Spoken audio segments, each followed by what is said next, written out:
हमारे स्वर्गीय पिता, हम धन्यवाद करते हैं आज के दिन के लिए। एक बार फिर आपने मौका दिया हम आपके चरणों में आ सके हैं। प्रभु, विनती करते हैं आपका आत्मा, आपका वचन हमें खोल कर दे, ताकि हमारा जीवन, हमारा चाल चलन आपके सिद्धांतों के अनुरूप हो जाए पिता, ताकि हमारा जीवन बहुतों के लिए आशीष का कारण बने और आपको प्रसन्न करने वाला जीवन हम जी सकें। हमारी सहायता करें प्रभु, यीशु मसीह के पवित्र नाम में मांगते हैं, आमीन। हम सीख रहे हैं परमेश्वर ने स्वर्गदूतों के लिए क्या इंतजाम किया है। उसमें हमने अब तक देखा है। सबसे पहले हमने देखा गिरे हुए स्वर्गदूत, उनके विषय में सीखा। सबसे पहले गिरे हुए स्वर्गदूत में 3 मुख्य कैटेगरी। वो स्वर्गदूत जो कभी छोड़े नहीं गए, जंजीरों में बांधकर अंधेरे स्थानों में रखे हुए हैं। न्याय के दिन श्वेत सिंहासन के सामने खड़े होंगे और अनंत काल के लिए आग और गंधक की झील में उनको फेंक दिया जाएगा। दूसरा कैटेगरी गिरे हुए स्वर्गदूतों की वो है जो 5 महीने के लिए छोड़े जाएंगे। अभी जो अथाह कुंडों में कैद हैं और 5 महीने के लिए विरोधी मसीह के राज्य में वो छोड़े जाएंगे, जो मनुष्यों को बिच्छुओं के समान काटेंगे। लोग मौत मांगेंगे लेकिन मौत नहीं मिलेगी, यानी 5 महीने के लिए उनको छोड़ा जाएगा। और तीसरी कैटेगरी गिरे हुए स्वर्गदूतों की वो है जो खुले छोड़े हुए हैं। वो एक बार भी बांधे नहीं गए, उनको खुला छोड़ रखा है। अलग अलग देशों पर, अलग अलग राज्यों पर, अलग अलग जिलों पर वो प्रधान, अधिकारी और हाकिम नियुक्त हैं और अंधकार की आत्मिक सेनाएं उनके अधीन हैं, जिनसे हमारी आत्मिक लड़ाई है, मल्ल युद्ध है, जिनके साथ हमारा मल्ल युद्ध। और फिर हमने देखा उसके अलावा शैतान है, उसके विषय में हमने देखा किस तरीके से वो आज दुनिया को भरमा रहा है। सारा संसार दुष्ट के कब्जे में पड़ा हुआ है। और इतना ही नहीं, हमारे प्रभु यीशु मसीह ने आकर इस धरती पर जब वो आए, शैतान के सिर को कुचला और हम विश्वासियों को उसने अधिकार दिया उसका सामना करने के लिए, उसके सिर को कुचलने के लिए, उससे लड़ने के लिए। और वो शेर तो नहीं है, लेकिन गरजने वाले शेर के समान फाड़ खाने के लिए वो चारों तरफ घूमता रहता है। और उसका अंत कैसे होगा वो हमने सीखा। वो भी हमेशा के लिए आग और गंधक की झील में डाला जाएगा। फिर पिछली बार हमने देखा था कि दुष्ट आत्माएं भी, आत्मिक जगत में बहुत सारी दुष्ट आत्माएं भी हैं जो लोगों को भरमाती हैं, जो लोगों के शरीर पर कब्जा करके उनके द्वारा अपनी इच्छा को पूरा करती हैं। और वो भी हमने देखा था। आज हम देखेंगे इसी विषय में चौथा विषय, विश्वास योग्य दूत। वो दूत जो परखे जाने पर विश्वास योग्य निकले, जिन्होंने अपने पद को बनाए रखा, उन दूतों के बारे में हम देखेंगे। एक तरफ जहाँ बहुत से स्वर्गदूतों ने अपनी इच्छा से परमेश्वर के विरुद्ध बलवा किया और अच्छाई का मार्ग छोड़कर, परमेश्वर की सेवा छोड़कर उन्होंने बुराई का मार्ग ले लिया, वहीं बहुत से ऐसे भी स्वर्गदूत हैं जो परख में विश्वास योग्य पाए गए। सारे दूत गिरे हुए नहीं हैं। जो स्वर्गदूत गिरे नहीं हैं उनको परमेश्वर ने अपनी महिमा के लिए चुनकर अलग किया है। और 1 तिमोथी 5:21 पढ़ें। 1 तिमोथी 5:21, उधर जो बात लिखी है, उधर लिखा है 1 तिमोथी 5 अध्याय उसका 21 वचन। परमेश्वर और मसीह यीशु और चुने हुए स्वर्गदूतों को उपस्थित जानकर मैं तुझे चेतावनी देता हूँ कि तू मन खोलकर इन बातों को माना कर और कोई काम पक्षपात से ना कर। हाँ, इधर जो बात लिखी है, परमेश्वर और मसीह यीशु और चुने हुए स्वर्गदूतों को उपस्थित जानकर मैं तुझे चेतावनी देता हूँ कि तू मन खोल कर इन बातों को माना कर और कोई काम पक्षपात से ना कर। इधर हम स्वर्गदूतों के बारे में देखते हैं। परमेश्वर जब हमारे साथ है, यीशु मसीह जब हमारे साथ है, हम जब परमेश्वर का मंदिर हैं, चुने हुए स्वर्गदूत भी हमारे चारों ओर उपस्थित हैं। चुने हुए स्वर्गदूत, ये चुने हुए स्वर्गदूत वो हैं जो विश्वास योग्य पाए गए हैं, जो परख में फेल नहीं हुए, बल्कि ये जब से इनको बनाया गया है, जो पद इनको सौंपा गया है, उस पद पर ये अब तक विश्वास योग्य हैं, परखे हुए हैं। ये कभी भी धोखा देंगे नहीं, ये विश्वास योग्य हैं। और मरकुस 8 का 28 पढ़ें, मरकुस 8 का 28, मरकुस रचित सुसमाचार 8 अध्याय उसका 28 वचन हम पढ़ें। उधर इन स्वर्गदूतों के विषय में क्या लिखा है?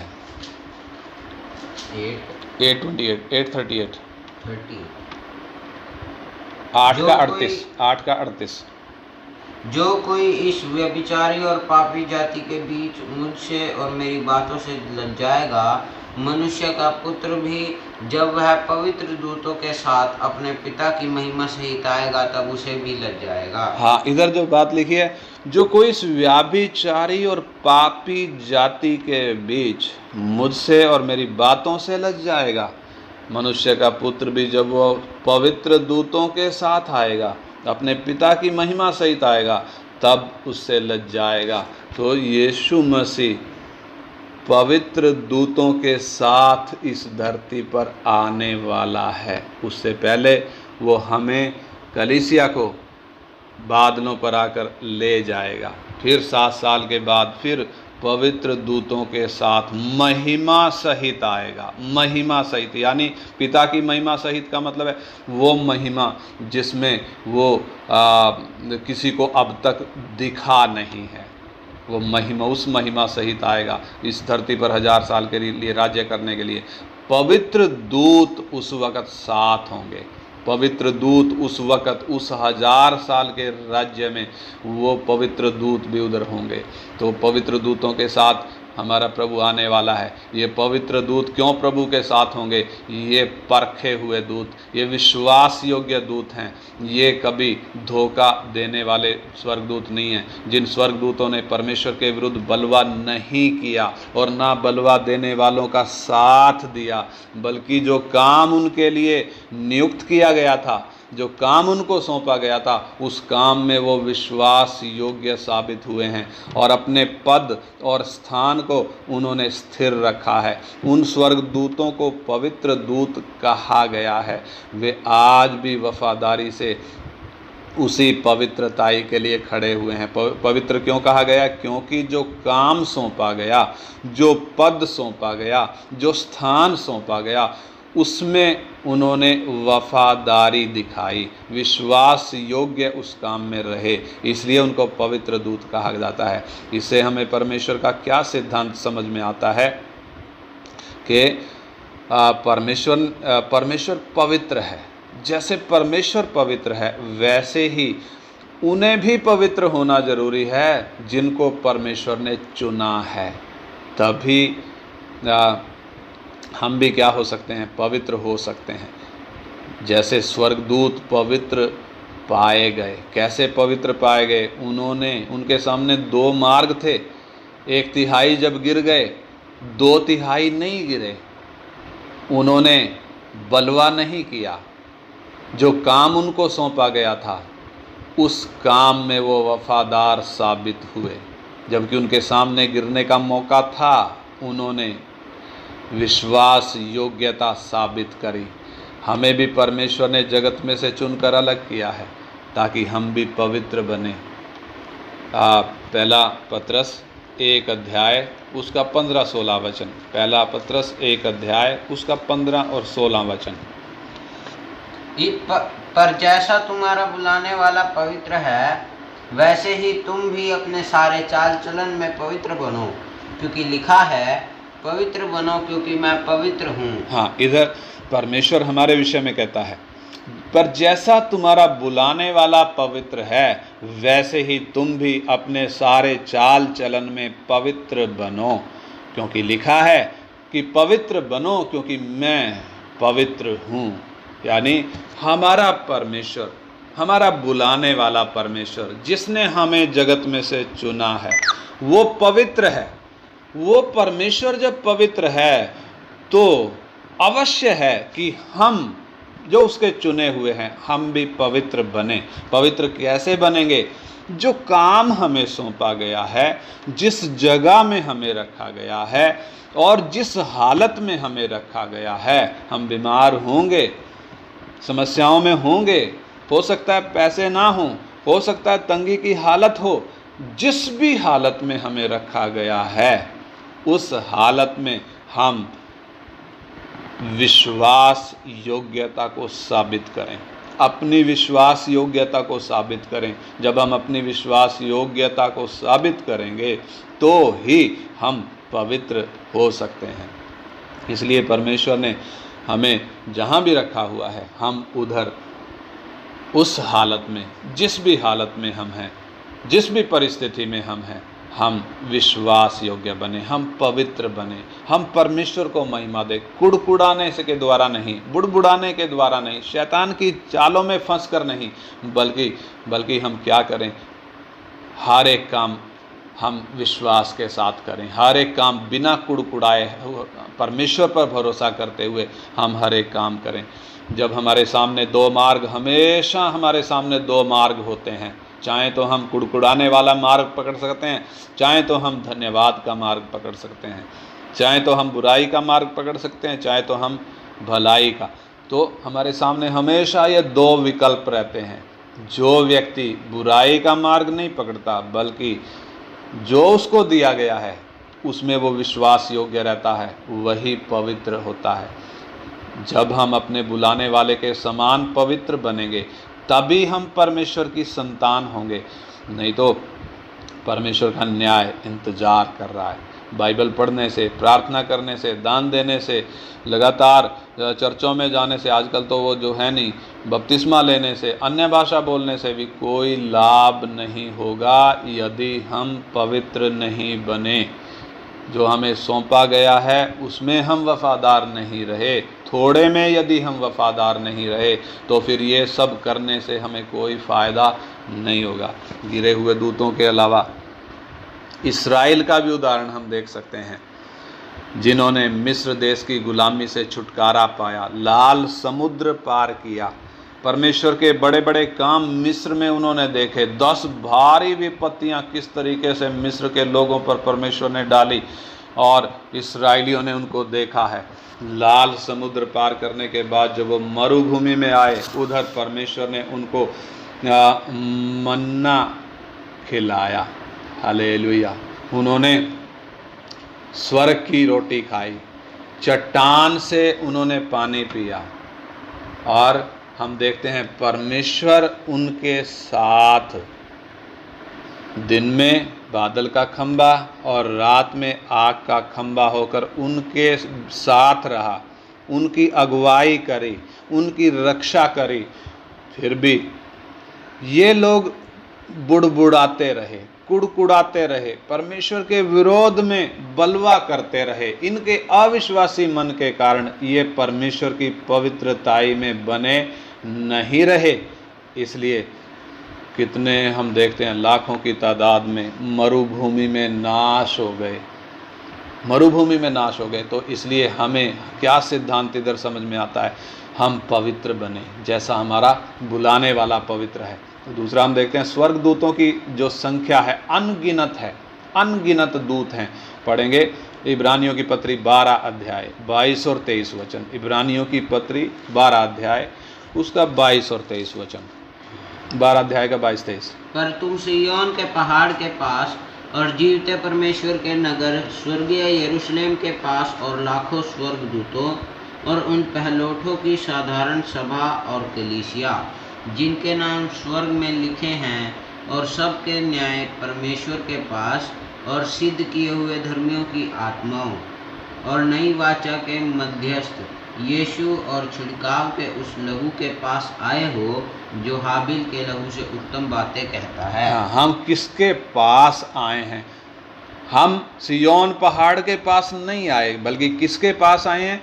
ये उधर लिखा हुआ है, उधर लिखा है। वो हिंदी में लाखों स्वर्गदूतों के पास लिखा है, लाखों नहीं है, बल्कि इंग्लिश में पढ़े तो innumerable company of angels, innumerable company of angels, यानी स्वर्गदूतों की असंख्य कंपनियां, स्वर्गदूतों के असंख्य समूह हैं, स्वर्गदूतों के असंख्य समूह हैं जिनके पास हम आए हैं। यानी हम जब प्रभु यीशु मसीह के पास आए हैं, उधर असंख्य स्वर्गदूत भी हैं। असंख्य स्वर्गदूत का मतलब 1/3 स्वर्गदूत गिर गए, परख में फेल हो गए। गिरने के बाद भी स्वर्गदूतों की संख्या कम नहीं है, बल्कि अनगिनत हैं। ये स्वर्गदूत परमेश्वर की आराधना करते हैं, उसके साथ ये क्या करते हैं, परमेश्वर की आज्ञा मानने के लिए। पिछली बार हम सीख रहे थे, ये हमेशा तैयार रहते हैं, ये हमेशा उपस्थित रहते हैं परमेश्वर की आज्ञा मानने के लिए। और ये स्वर्गदूत हमने पिछली बार भी देखा था कि बहुत सामर्थी हैं, बहुत भयंकर हैं। एक दूत ने 1,85,000 असूरियों को मारा था। और हम देखते हैं एक ही दूत काफ़ी है शैतान को पकड़कर उसको जंजीर से बांधने के लिए और उसको अथाह कुंड में फेंकने के लिए। एक स्वर्गदूत काफ़ी है। इससे हमें क्या अंदाज़ा होता है, परमेश्वर का मुकाबला कौन कर सकता है। हम अक्सर सोचते हैं हाय हाय शैतान आ गया, शैतान आ गया, वो ये कर देगा, वो कर देगा। वो कुछ नहीं कर देगा। शैतान से हमें डरने की ज़रूरत नहीं है। हमारे प्रभु ने उसका सिर कुचला है, हमें भी उसके सिर को कुचलने का अधिकार दिया है। हमारा प्रभु कहता है उसका सामना करो, वो तुम्हारे सामने से भाग निकलेगा। और आगे भी कहता है कि हमारा प्रभु शैतान को हमारे पैरों से कुचलवा देगा, जल्दी ही कुचलवा देगा। तो हमें डरने की ज़रूरत नहीं। शैतान जो इस संसार का ईश्वर बना बैठा, एक स्वर्गदूत उसको उठाकर बांधकर उसको अथाह कुंड में डालने के लिए काफ़ी है। हमारा सौभाग्य है कि परमेश्वर की संतान होने के कारण हमारी सेवा टहल करने के लिए स्वर्गदूतों को नियुक्त किया गया है।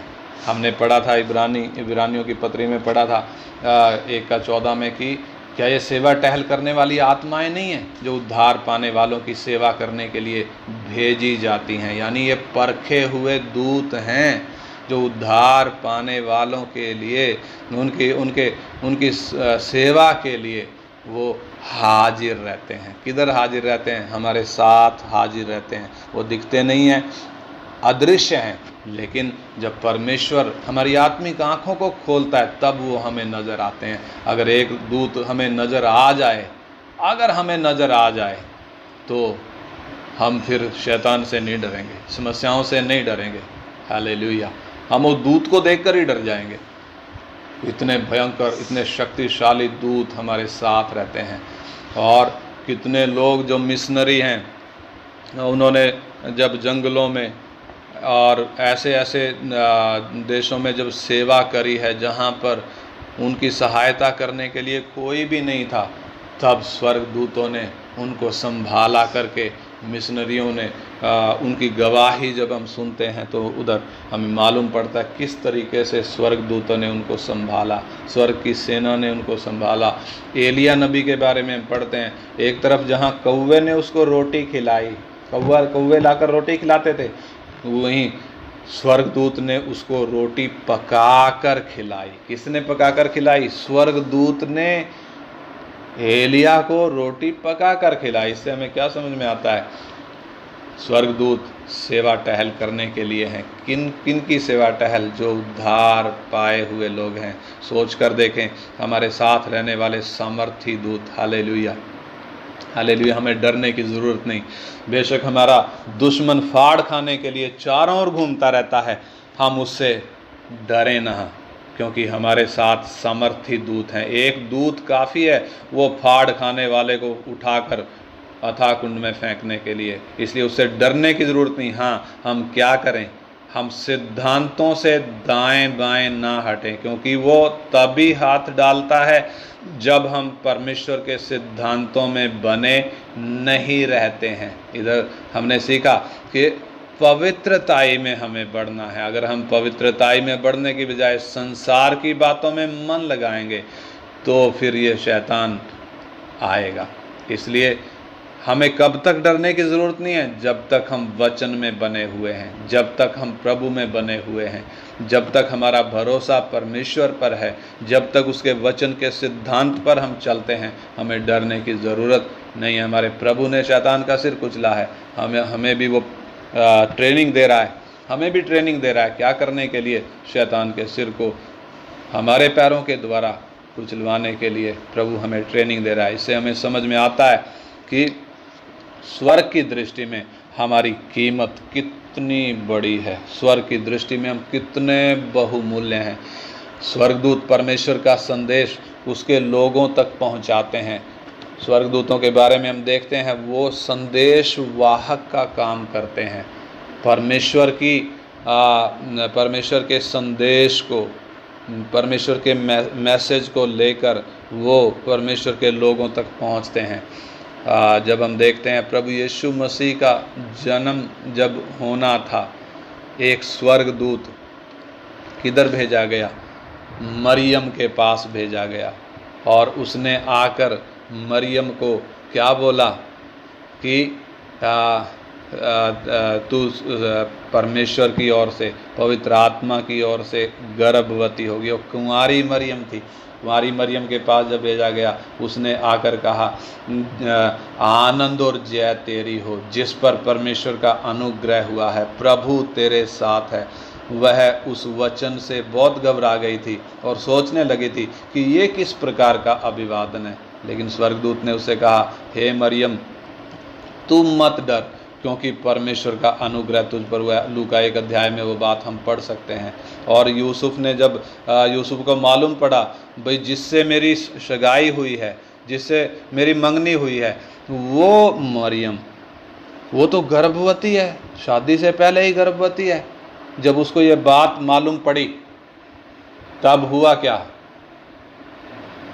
उसने मन बनाया कि मैं इसको छोड़ दूंगा। जब उसके मन में उसने ये बात विचारी, स्वर्गदूत ने उसको दिखाई देकर उसको बोला कि तू ऐसा काम ना कर, बल्कि वो जो गर्भवती है वो पवित्र आत्मा की ओर से है, इसलिए उसको अपने पास लाने से ना डर।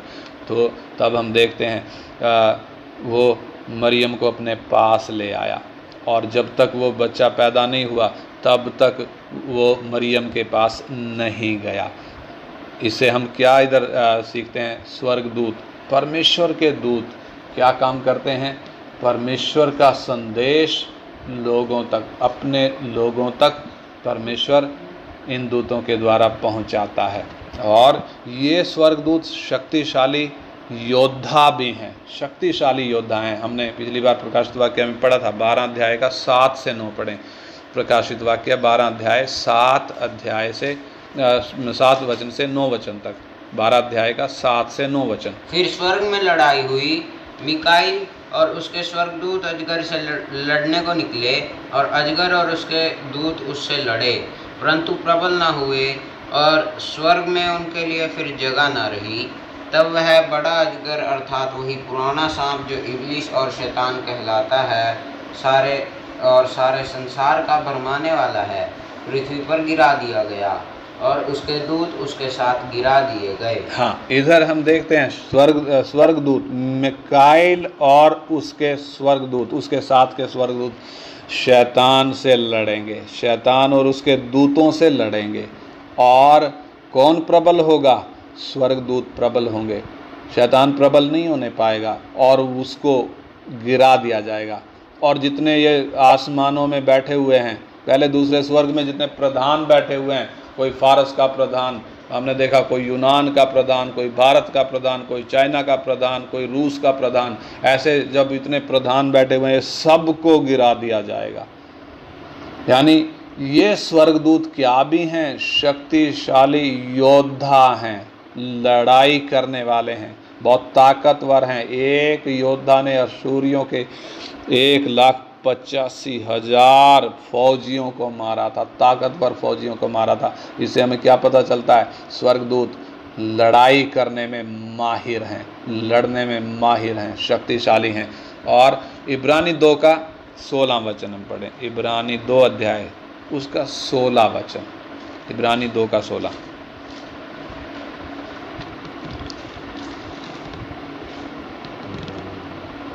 क्योंकि वह तो स्वर्गदूतों को नहीं वरन अब्राहम के वंश को संभालता है। इधर अनुवाद उतना स्पष्ट नहीं है, जबकि मूल भाषा में हम जाकर देखें या अंग्रेजी भाषा में हम जाकर देखें तो उधर ऐसा लिखा है कि उसने स्वर्गदूतों का नहीं परंतु अब्राहम के वंश का स्वभाव धारण किया। किसने? प्रभु यीशु मसीह ने। स्वर्गदूतों का स्वभाव धारण नहीं किया बल्कि अब्राहम के वंश का स्वभाव धारण किया। जिसका मतलब क्या है? स्वर्गदूतों ने गलती करी तो उनके लिए सीधे सजा का प्रावधान था, सीधे सजा का प्रावधान है। उनको मन फिराने या माफ़ी मांगने का कोई मौका दिया ही नहीं गया। लेकिन हम मनुष्यों के साथ ऐसा नहीं है, बल्कि हमें अपनी गलती को सुधारने का पूरा पूरा मौका दिया गया है। इसलिए प्रभु यीशु मसीह जब इस जगत में आया, स्वर्गदूत का स्वभाव लेकर नहीं आया बल्कि मनुष्य का स्वभाव लेकर इस जगत में आया। अब्राहम के वंश का स्वभाव उसने धारण किया। वो परमेश्वर का यह महान अनुग्रह है कि उसने हम मनुष्यों को मन फिराने के लिए अवसर दिया है, मौका दिया। स्वर्गदूतों के जैसे नहीं, गलती करी तो बांध दिया। कब तक के लिए? उस भीषण दिन के न्याय के लिए उनको बांध कर रखा हुआ है। हमने देखा गिरे हुए दूतों के बारे में। इससे हमें परमेश्वर का क्या सिद्धांत समझ में आता है कि उसने जिनको भी स्वतंत्र इच्छा दी है, परमेश्वर ने जिनको भी स्वतंत्र इच्छा दी है, परमेश्वर उनसे लेखा लेगा।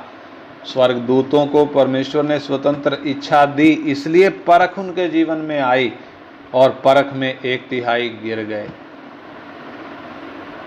और परमेश्वर उनसे क्या लेगा? लेखा लेगा। हम मनुष्यों को भी परमेश्वर ने स्वतंत्र इच्छा दी है, इसलिए अदन की वाटिका में हम देखते हैं शैतान को भेजा गया, इसलिए भेजा गया।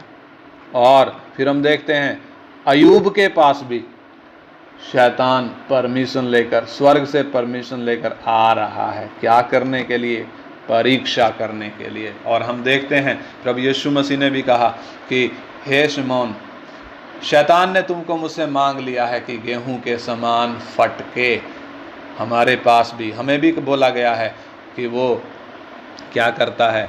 परीक्षा करने के लिए हमारे पास आता है, घूमता फिरता है, मौका देखता है। इसलिए परमेश्वर का क्या सिद्धांत है? जिसको भी उसने स्वतंत्र इच्छा दी है उनसे वो लेखा लेगा। जब उसने बलवा करने वाले स्वर्गदूतों को माफ़ नहीं किया तो हम मनुष्य जिनको उसने अपने स्वरूप और समानता में बनाया है, बार बार मौका मिलने पर भी यदि विश्वास योग्य नहीं रहेंगे तो वो सच्चा न्यायी फिर किस आधार पर हमें माफ़ करेगा? वो सच्चा न्यायी कैसे मानव जाति को माफ़ करेगा जब उसने गिरे हुए दूतों को माफ़ नहीं किया है? मानव जाति को तो हम छोड़ें, हम चुने हुए मनुष्यों को देखें जो बाकी संसार के लोगों से बढ़कर हैं। क्यों? क्योंकि ना केवल हमें परमेश्वर ने अपने स्वरूप समानता में बनाया है, बल्कि अपने पुत्र के खून के द्वारा हमें दाम देकर भी खरीदा है। हमें अपने पुत्र का खून देकर उसने मोल खरीदा है। हम यदि बलवा करें, हम यदि बेवफा हो जाएं, हम यदि विश्वास योग्य ना निकलें तो फिर हम माफ़ी किस आधार पर मांगेंगे? फिर माफ़ी के लिए कोई जगह नहीं है, कोई जगह नहीं है। जब उसने स्वर्गदूतों को नहीं बख्शा तो हमें कैसे बख्शेगा? ये सिद्धांत, परमेश्वर का ये सिद्धांत हमें हमेशा याद रहे। जब हमसे गलती होती है, हम मनुष्य हैं, गलती होती है, लेकिन परमेश्वर का आत्मा उस गलती को हमारे सामने लाता है और उस गलती का एहसास करके अगर हम परमेश्वर से माफ़ी मांगते हैं टूटे मन के साथ उस गलती को दोबारा ना दोहराने के लिए एक समर्पण करते हैं और बड़े टूटे मन के साथ हम पश्चाताप करते हैं। परमेश्वर हमें माफ़ करने में विश्वास योग्य है, धर्मी है, ऐसा परमेश्वर का वचन कहता है। लेकिन यदि गलती करी और गलती करने के बाद भी परमेश्वर के आत्मा ने एहसास करवाने की कोशिश करी, लेकिन हमने उधर ध्यान दिया नहीं और वो गलती फिर हम दोहराते रहें, धीरे धीरे हमारा मन कठोर हो जाएगा और कठोर होने के बाद फिर माफ़ी नहीं है, फिर तो भयानक आग बाट देख रही है, भयानक दंड बाट देख रहा है। परमेश्वर के भीषण दिन में वो दंड प्रकट होगा।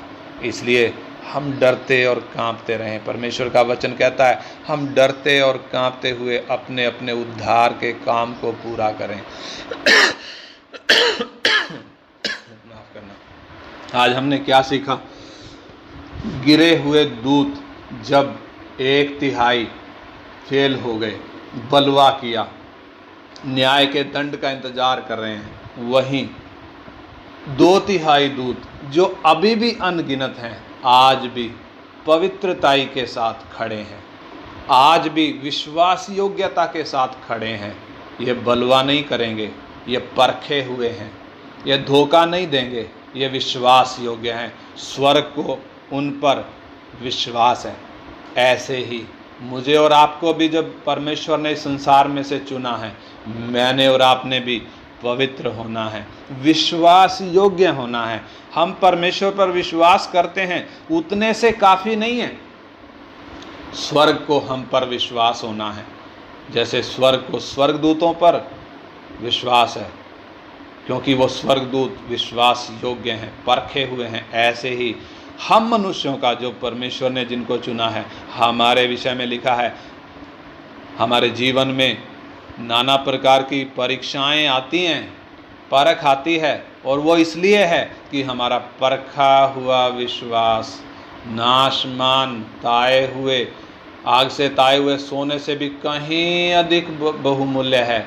प्रभु यीशु मसीह के प्रकट होने पर आदर, महिमा और प्रशंसा का कारण ठहरे। तो हम कब परमेश्वर की नज़रों में, स्वर्ग की नज़रों में कब हम विश्वास योग्य होंगे? जब हमारा विश्वास जब परखा जाता है, परीक्षा जब हमारे जीवन में आती है, उन परीक्षाओं में हम दाएं बाएं ना हटें, बल्कि अपने प्रभु पर, अपने परमेश्वर पर पूरा भरोसा रखते हुए अपनी विश्वास योग्यता को साबित करें।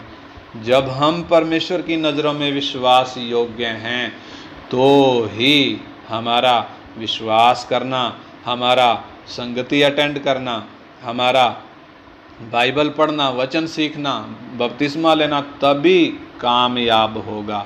नहीं तो इन सब से कुछ भी फ़ायदा नहीं होगा। ये क्लास जो प्रतिदिन प्रभु हमें दे रहा है, प्रतिदिन हमारे लिए मेज बिछा रहा है, इसका भी कोई फ़ायदा नहीं होगा यदि जीवन में परीक्षा आई और हम फेल हो गए और हम गिर गए। कोई फ़ायदा नहीं होगा।